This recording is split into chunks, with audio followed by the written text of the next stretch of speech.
ಮಂಗಳೂರು ನಗರದ ನಂತೂರು ವೃತ್ತದ ಬಳಿ ಸ್ಕೂಟರ್ಗೆ ಖಾಸಗಿ ಬಸ್ ಡಿಕ್ಕಿಯಾಗಿದ್ದು ಹಿಂಬದಿ ಸವಾರಿಯಾಗಿದ್ದ ಯುವತಿಯ ಮೇಲೆ ಬಸ್ ಹರಿದು ಆಕೆ ಸ್ಥಳದಲ್ಲೇ ಮೃತಪಟ್ಟ ಘಟನೆ ನಡೆದಿದೆ. ಬಳ್ಳಾಲ್ಬಾಗ್ ನಿವಾಸಿ ದೀಪ್ತಿ ಮೃತಪಟ್ಟ ಯುವತಿ. ಈಕೆ ತನ್ನ ಭಾವಿ ಪತಿಯೊಂದಿಗೆ ಶಿವಬಾಗ್ ಕಡೆಯಿಂದ ಸ್ಕೂಟರ್ನಲ್ಲಿ ವಾಮಂಜೂರ್ ಕಡೆಗೆ ತೆರಳುತ್ತಿದ್ದ ವೇಳೆ ಕದ್ರಿ ಶಿವಬಾಗ್ ಕಡೆಯಿಂದ ನಂತೂರ್ ಕಡೆಗೆ ಸಾಗುತ್ತಿದ್ದ ಬಸ್ ತಾಕಿದ್ದು ಹಿಂಬದಿ ಇದ್ದ ಸವಾರಿ ನೆಲಕ್ಕೆ ಬಿದ್ದಿದ್ದಾರೆ. ಈ ವೇಳೆ ಬಸ್ ಆಕೆಯ ಹೊಟ್ಟೆಯ ಮೇಲೆ ಹರಿದಿದ್ದು ಗಂಭೀರವಾದ ಗಾಯಗೊಂಡಿದ್ದಾರೆ.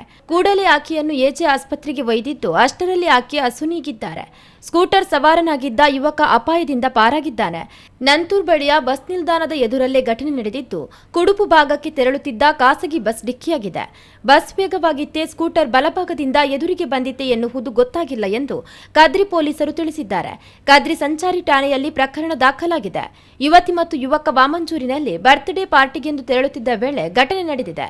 ಕದ್ರಿ ಸಂಚಾರ ಪೊಲೀಸ್ ಠಾಣೆಯಲ್ಲಿ ಈ ಸಂಬಂಧ ಪ್ರಕರಣ ದಾಖಲಾಗಿದೆ.